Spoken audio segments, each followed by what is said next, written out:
Hello, this is Avinash. Today I am going to discuss about the electricity. So electricity भनेर लेखाउँदै हैं.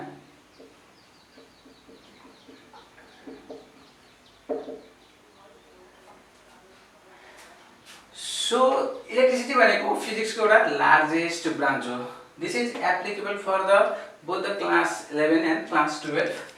So electricity is the largest branch of physics जहाँ हामीले चाहिँ के गर्छौं भन्दाखेरि धेरै भन्दा धेरै एउटा क्वान्टिटी को बारेमा स्टडी गर्छौं. धेरै भन्दा धेरै एउटा क्वान्टिटी को बारेमा स्टडी गर्छौं. सो स्टडी गर्छौं त्यो क्वान्टिटीलाई हामीले के भन्न सक्छौं भन्दाखेरि चार्ज भन्न सक्छौं. स्टडी अफ चार्ज हो. सो चार्ज भनेको के हो र चार्ज को प्रेजेन्स को कारणले गर्दाखेरि के इफेक्ट देखा पर्छ त्यो इफेक्टहरुको बारेमा होल स्टडी गर्ने एउटा ब्रान्च हुन्छ. त्यो ब्रान्च हामीले इलेक्ट्रिसिटी भन्छौं. सो इलेक्ट्रिसिटी सो चार्ज भनेको के हो र यसको विभिन्न किसिमका चार्ज भएको कारणले गर्दाखेरि विभिन्न किसिमका इफेक्ट देखा पर्छ. त्यो इफेक्टलाई हामी पछि डिस्कस गर्छौं र अहिले चाहिँ के गर्छौं भन्दाखेरि प्रेजेन्स अफ चार्जको कारणले गर्दाखेरि इलेक्ट्रिसिटीलाई विभिन्न किसिमका डिभिजन र सब डिभिजन हामीले पढ्नुपर्ने हुन्छ. सो चार्ज प्रेजेन्स अफ चार्जको आधारमा इलेक्ट्रिसिटीलाई हामीले 3 टाइप्समा डिभाइड गर्न सकिन्छ. So first one is the electrostatics. Next one is the magnetism.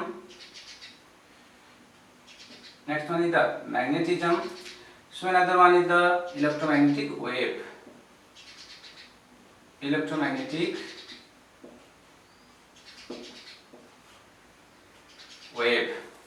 So charge को प्रेजेन्स को आधारमा हामीले इलेक्ट्रिसिटीलाई 3 टाइप्समा डिभाइड गर्न सकिँदो रहेछ. सो फर्स्ट वानलाई हामीले इलेक्ट्रोस्टैटिक्स भन्यौं. सो इलेक्ट्रोस्टैटिक्समा हामीसँग एउटा चार्ज छ. चार्ज कस्तो खालको चार्ज त भन्दाखेरि रेस्टमा छ. हामीसँग एउटा चार्ज छ रेस्टमा छ भने त्यस्तो खालको चार्जको बारेमा स्टडी गर्ने ब्रान्चलाई हामीले इलेक्ट्रिसिटी भन्छौं. Charge is at rest. Similarly म्याग्नेटिजममा चाहिँ अब चार्ज स्टार्टेड मुभिङ हैन एउटा मुभिङ चार्ज छ. त्यो पनि कसरी भन्दाखेरि कन्स्ट्यान्ट भेलोसिटी. मुभिङ चार्जमा पनि के छ कन्स्ट्यान्ट भेलोसिटीले मुभ गरेको चार्जको बारेमा स्टडी गर्छौं भने त्यो ब्रान्चलाई हामीले म्याग्नेटिजम भन्छौं. Charge moving with constant velocity. अब constant velocity भन्ने बित्तिकै त्यहाँ के हुन्छ एक्सेलरेसन 0 हुन्छ. सिमिलरली अर्को ब्रान्च छ इलेक्ट्रोम्याग्नेटिक वेभ भन्ने ब्रान्च छ. सो इलेक्ट्रोम्याग्नेटिक वेभ भन्ने ब्रान्चमा चाहिँ हामीले के गर्छौं भन्दाखेरि एक्सेलरेट गरेको चार्जको बारेमा स्टडी गर्छौं. चार्ज यो ब्रान्चमा के हुन्छ एक्सेलरेट गर्छ. एक्सेलरेटेड चार्जको बारेमा हामीले स्टडी गर्ने गर्छौं. सो बढी भन्दा बढी चार्जको बारेमा डिस्कस गर्नुपर्ने भएको कारणले गर्दाखेरि अब हामीले के गर्छौं चार्जलाई डिफाइन गरौं. चार्ज भनेको त्यस्तो फन्डामेन्टल क्वान्टिटी हो अथवा charge is the intrinsic property due to which it shows the electromagnetic effect. Charge अब यसलाई डिफाइन गरौँ त it is the property of any matter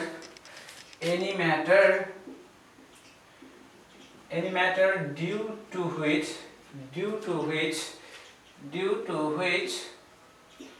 it shows electromagnetic effect.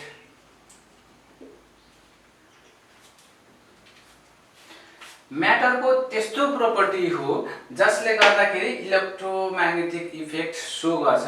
त्यसलाई हामी के भन्छौं चार्ज भन्छौं. सिमिलरली हामीले ग्रेभिटेसनमा के भनेका थियौं भन्दाखेरि कुनै बडीको त्यस्तो प्रोपर्टिज हो जसले गर्दाखेरि ग्रेभिटेसनल इफेक्ट प्रोड्युस गर्न सक्छ भने त्यसलाई मास भन्छौं के त्यतिबेला. सो हामीले अब यसमा हेरौँ त एसआई युनिट हेरौँ, यसको एसआई युनिट हेरौँ त चार्जको। सो चार्जको एसआई युनिट हेरौँ।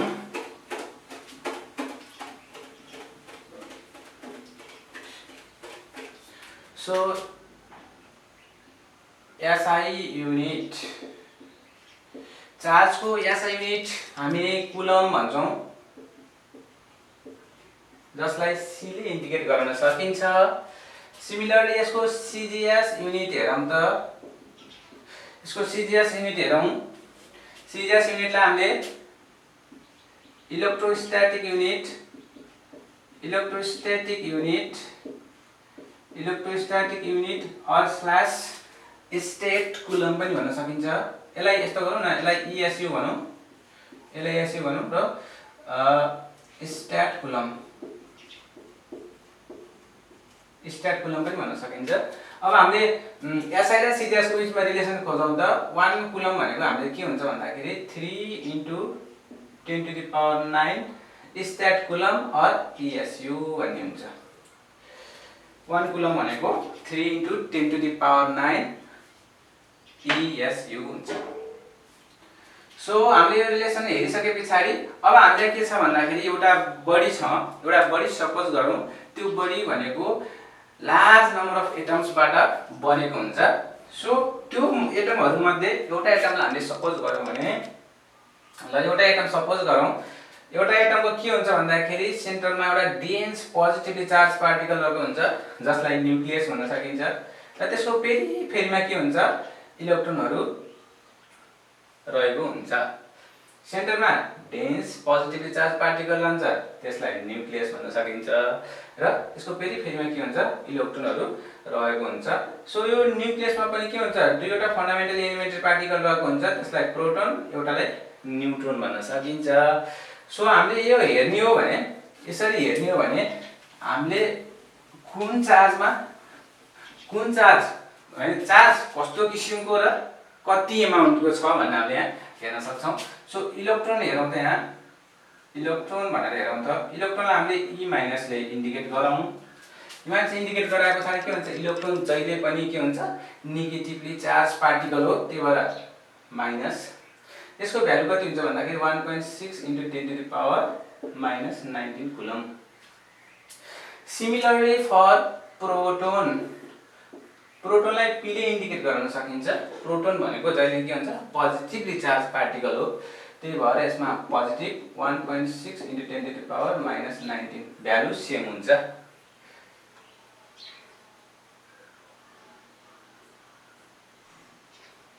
अब हामीले electron भन्यौं, proton भन्यौं, neutron.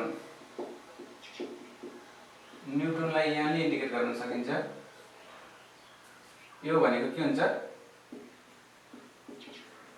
Chargeless body हो यो। अब यति भइसके पछाडि हामीलाई चार्ज भनेको कति किसिमको हुँदो रहेछ भनेर हामीलाई अब ज्ञान भयो। चार्ज भनेको स्पेशली दुई किसिमको हुँदो रहेछ। स्पेशली चार्ज भनेको दुई किसिमको हुँदो रहेछ, एउटा पोजिटिभ चार्ज, अर्को नेगेटिभ चार्ज। हामीले यसबाट के कन्क्लुड गर्न सकियो भन्दाखेरि एउटा पोजिटिभ चार्ज हुँदो रहेछ र अर्को नेगेटिभ चार्ज हुँदो रहेछ भनेर हामीले यहाँ भन्न सक्यौं। सो हामीले अब एउटा बडी लिगौँ त, एउटा बडी सपोज गरौँ, एउटा बडीमा नम्बर अफ इलेक्ट्रोन्स 100 वटा है, नम्बर अफ प्रोटोन्स पनि के छ, 100 वटै छ। जहाँ जुन बडीमा इलेक्ट्रोन्सको नम्बर र प्रोटोन्सको नम्बर बराबर हुन्छ, त्यो बडीलाई हामीले के भन्छौँ, neutral body, neutral body. For example हामीले यो मार्कर लिखौँ भने, यो मार्करमा नम्बर अफ प्रोटोन्स र नम्बर अफ इलेक्ट्रोन्स बराबर छ, त्यही भएर यो मार्करलाई हामीले न्यूट्रल बडी भनेर एज्युम गर्न सक्छौं, भन्न सक्छौं, न्यूट्रल बडी। सो एनदर एउटा बडी सपोज गरौँ, जसमा के छ भन्दाखेरि 100 इलेक्ट्रोन छ र 99 प्रोटोन छ। इलेक्ट्रोनको नम्बर प्रोटोनको नम्बर भन्दा बढी छ। सो यति बेला यो बडीलाई के भन्छौँ, negatively charge body, negatively charge body. जहाँ इलेक्ट्रोनको संख्या प्रोटोनको संख्या भन्दा बढी छ, त्यसलाई नेगेटिभली चार्ज बडी भनेर भन्न सक्छौं। सो अर्को एउटा बडी सपोज गरौँ त,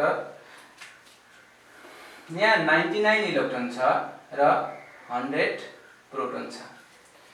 अब यहाँ चाहिँ के छ, प्रोटोनको नम्बर इलेक्ट्रोनको नम्बर भन्दा बढी छ। यसलाई के भन्न सकिन्छ, पोजिटिभली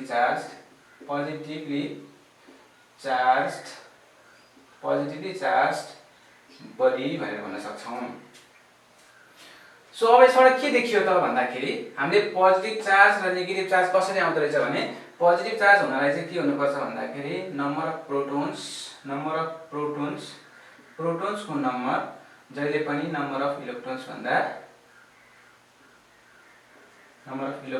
बढी भयो भने त्यहाँ पोजिटिभ चार्ज हुन्छ। र नम्बर अफ इलेक्ट्रोन्स जहिले पनि नम्बर अफ प्रोटोन्स भन्दा बढी भयो भने त्यहाँ के हुन्छ, नेगेटिभ चार्ज हुन्छ भनेर भन्न सक्छौं। सो यति भइसके पछाडि के छ, हामीलाई कुनै एउटा बडी छ र त्यो बडीलाई चार्ज गर्नुपर्ने छ। अब है त्यो बडीलाई चार्ज गर्नुपर्ने छ। अब हामीसँग एउटा न्यूट्रल बडी छ।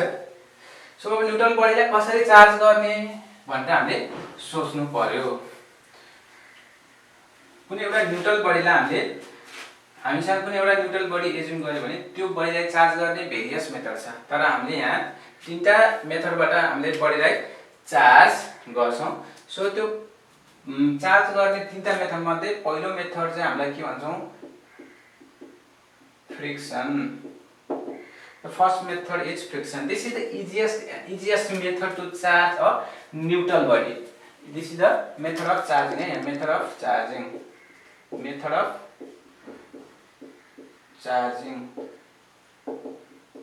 charging मा फर्स्ट मा फ्रिक्सन।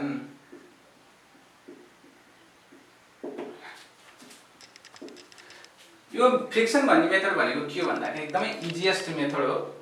अनि यसमा चाहिँ के हुन्छ भन्दाखेरि फ्रिक्सनमा चाहिँ कुनै दुईवटा बडीलाई रबिङ गरेर हामीले के हुन्छ, चार्ज प्रोड्युस गराइन्छ, रबिङ। अब कुनै दुईवटा बडीलाई आफ्नो सर्फेसमा रब गराएर चार्ज प्रोडक्सन गराइन्छ, त्यस खालको मेथडलाई हामीले फ्रिक्सन भनेर भन्छौं। फ्रिक्सनमा रबिङ युज हुन्छ। सो अब हामीले के गरौँ भन्दाखेरि एउटा स्केललाई कपालमा फ्रिक्सन गराएर एउटा पिस अफ पेपरको नजिक लाने भने त्यो के हुन्छ, स्केलले त्यो पिस अफ पेपरलाई एट्र्याक्ट गर्छ। This is the common example हो। सबैले एक्सपेरिमेन्ट गरेको हुन सक्छ, यो हुनुपर्छ। सो अब यसमा चाहिँ चार्ज कसरी यो स्केलले कसरी त्यो पिस अफ पेपरलाई एट्र्याक्ट गर्छ त भन्दाखेरि, जब कपालमा सुरुमा त स्केल न्यूट्रल बडी हुन्छ, न्यूट्रल बडीलाई फ्रिक्सन जब कपालमा गराउने बित्तिकै के हुन्छ, त्यहाँ स्केलमा नेगेटिभ चार्जको प्रोडक्सन हुन्छ। त्यो नेगेटिभ चार्जको कारणले गर्दाखेरि त्यो पिस अफ पेपरलाई यसले एट्र्याक्ट गर्छ। So now next one is the friction conduction.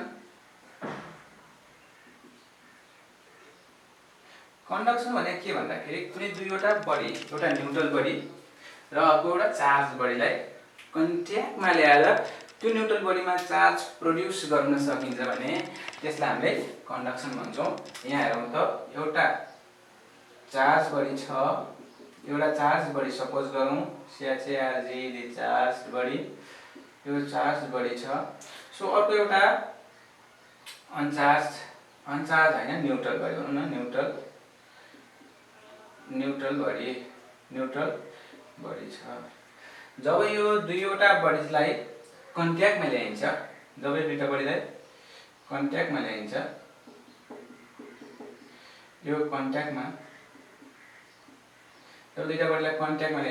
र फाइनली यसलाई के हुन्छ, सेपरेट गर्न खोज्यो भने के हुन्छ, यसले यो न्यूट्रल बडीमा दिने चार्ज भनेको पोजिटिभली चार्ज।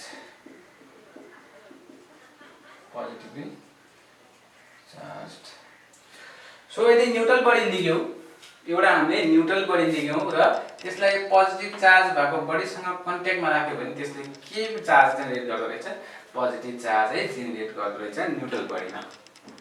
सिमिलरली यहाँ नेगेटिभ चार्ज छ र न्यूट्रल बडीलाई तिमीले कन्ट्याक्टमा ल्यायो भने के हुन्छ, यसले न्यूट्रल बडीलाई दिने चार्ज भनेको पनि के हुन्छ, नेगेटिभ नै हुन्छ। This is the method of conduction. The next one is the induction.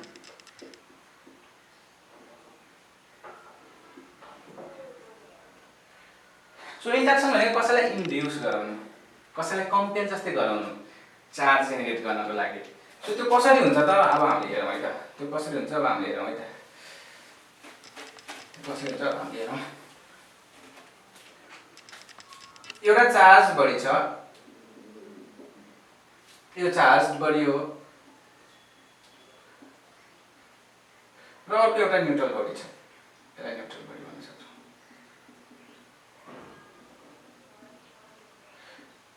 अर्को स्टेपमा हामीले के गरौँ, अब यसलाई चाहिँ हामीले कन्ट्याक्टमा होइन क्लोजमा लगाउँ। चार्ज बडीको क्लोजमा अर्को बडीलाई लग्यो भने, किनभने यो न्युट्रल बडीमा चाहिँ के हुन्छ, equal amount of positive equal amount of negative charge हामीले पहिला भनिसकेका छौँ। Equal amount of negative as well as the equal amount of positive charge neutral बडीमा हुन्छ र कुनै चार्जको नजिक लाने भने के हुन्छ, त्यो चार्जहरू रिडिस्ट्रिब्युट हुन्छ। नजिक लाने भने रिडिस्ट्रिब्युट हुन्छ। यो नेगेटिभ चार्जले नेगेटिभ चार्जलाई रिपेल गरेर अर्को साइडतिर लैदिन्छ र पोजिटिभ चार्जलाई एट्र्याक्ट गरेर यो साइडमा ल्याउँछ। अनि हामीले के गरौँ भन्दाखेरि यो नेगेटिभ चार्जलाई हामीले ग्राउन्ड गर्यौँ। ग्राउन्ड गरौँ भनेको नेगेटिभ चार्जलाई पठाइदिउँ अथवा नेगेटिभ चार्जलाई नेगेटिभ चार्जलाई ग्राउन्डमा पठाइदिएपछि के हुन्छ, नेगेटिभ चार्जको डिफिसिएन्ट हुन्छ र पोजिटिभ चार्जको जेनेरेसन हुन्छ। पोजिटिभ चार्जको जेनेरेसन हुन्छ र यो स्टेप पछाडि के गर्न सकिन्छ भन्दाखेरि यो नेगेटिभ चार्ज हटिसके पछाडि यहाँ चाहिँ के हुन्छ, अब सेपरेट गर्ने भने के हुन्छ, यहाँ पोजिटिभ चार्जको जेनेरेसन हुन्छ। This is the positively charge. अब इन्डक्सनको एउटा फाइदा के छ भन्दाखेरि नेगेटिभ चार्जलाई चाहिँ पोजिटिभ चार्ज बनाउन सकिँदो रहेछ। नेगेटिभ चार्जको कारणले गर्दाखेरि कुनै न्युट्रल बडीलाई पोजिटिभली चार्ज बनाउन सकिँदो रहेछ। तर यहाँ फेरि हामीले के गरौँ भन्दाखेरि यहाँ पोजिटिभली चार्ज बडीलाई न्युट्रल, यदि पोजिटिभ चार्ज बडीलाई यहाँ लिगौँ र न्युट्रल बडीलाई नजिक ल्याउने हो भने के हुन्छ, पोजिटिभ चार्ज बडीले फाइनली न्युट्रल बडीलाई के हुन्छ, नेगेटिभली चार्ज बनाउँदो रहेछ। एउटा इन्डक्सनको फाइदा यो छ।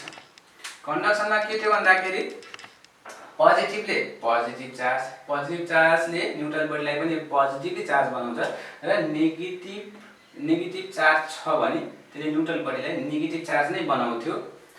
इन्डक्सनमा चाहिँ के हुन्छ भन्दाखेरि ठ्याक्कै उल्टो बनाउँछ कि नेगेटिभ चार्ज छ भने finally neutral body positively charge हुन्छ र पोजिटिभ चार्ज बडी छ भने फाइनली न्युट्रल बडी के हुन्छ, नेगेटिभली चार्ज हुन्छ। फ्रिक्सन भयो, कन्डक्सन भयो, इन्डक्सन भयो। This much for today.